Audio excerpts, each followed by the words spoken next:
салом тамошобинони арҷманд, сархати хабарҳост аз студияи радиои озодӣ дар шаҳри Прага. Имрӯз 31 майи соли 2022 ман Хиромон Бақозода дар чанд дақиқаи баъдӣ дар бораи оқибатҳои офатҳои табиӣ дар ноҳияи Ашт, натиҷаҳои сафари президенти Тоҷикистон ба Теҳрон, нашри рӯйхати чанд сокини Рӯшон маълумот медиҳем, ки мавриди ҷустуҷӯ қарор гирифтаанд.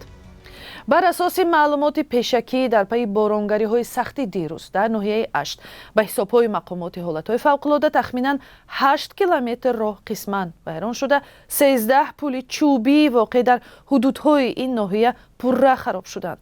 арзёбии оқибатҳои селу борон ва жолаи дирӯза дар ин ноҳияи шимолии Тоҷикистон идома дорад.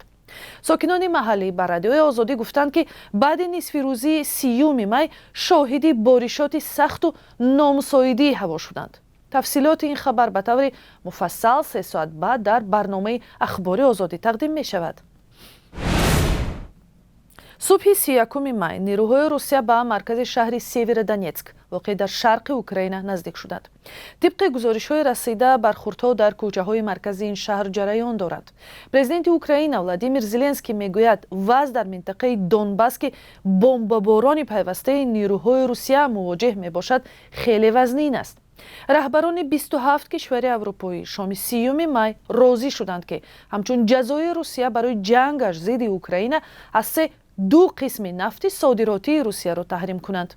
Шарл Мишел, президенти Шӯрои Аврупо, гуфт, ки таҳрим танҳо ба нафте марбут мешавад, ки аз роҳҳои баҳрӣ мерасад ва оне, ки аз роҳи лӯлаи нафтӣ интиқол меёбад, бетағйир мемонад. Мишел гуфт, созише, ки ба он раҳбарони аврупоӣ розӣ шуданд, манбаи сармоягузории мошини ҷангро осеб мерасонад.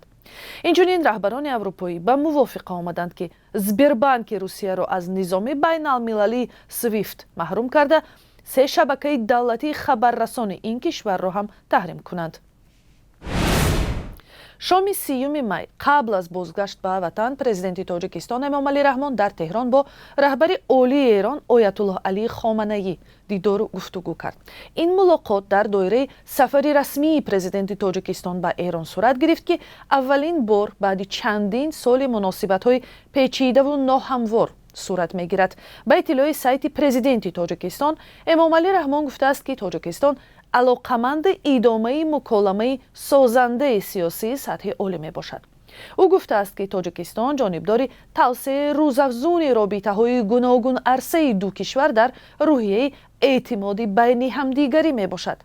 пеш аз мулоқот бо Хоманаӣ, ки дар пайи дидору гуфтугӯ бо президенти Эрон Иброҳим Раисӣ сурат гирифт, мақомоти Тоҷикистону Эрон 16 санади ҳамкорӣ имзо карданд ва он бештар ёддошти тафоҳум барои ҳамкориҳо миёни вазоратхонаҳои ду кишвар мебошад.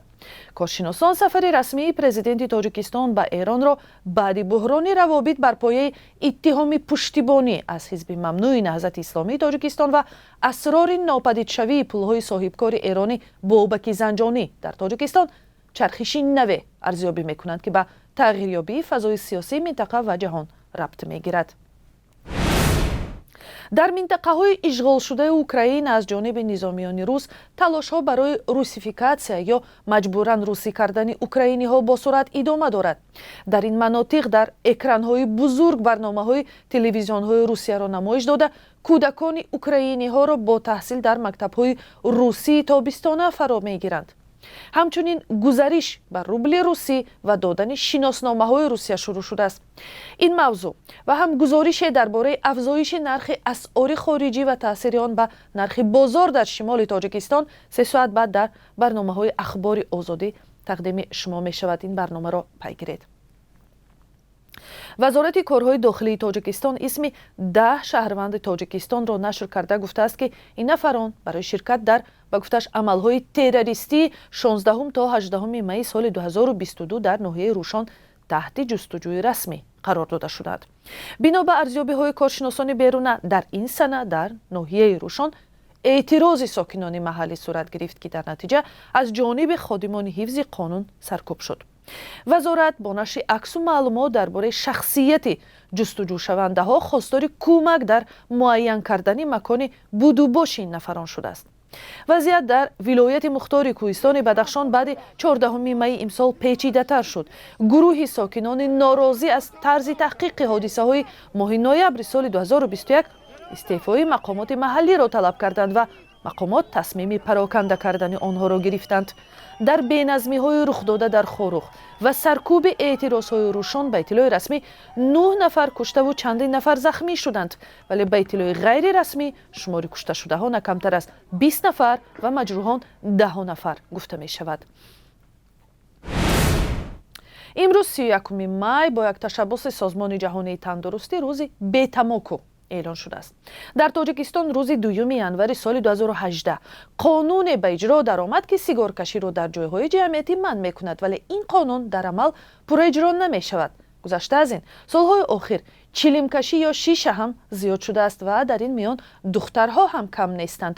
бар асоси омори расмии соли 2018 дар Тоҷикистон беш аз 5 миллион нафар тамоку мекашиданд.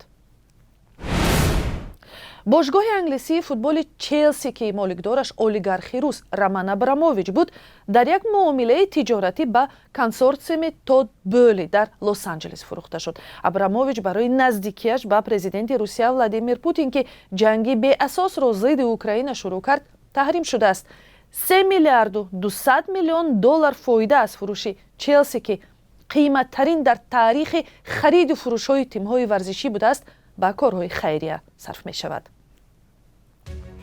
қурби рубли русӣ дар Тоҷикистон рӯзи 31 май якбора гаронтар шуд. агар дирӯз бонкҳои Тоҷикистон 1000 рубли русиро ба 167 сомонӣ иваз мекарданд, имрӯз бар асоси қурби расмии таъин кардаи Бонки миллӣ ин рақам ба 177 сомонӣ баробар шудааст.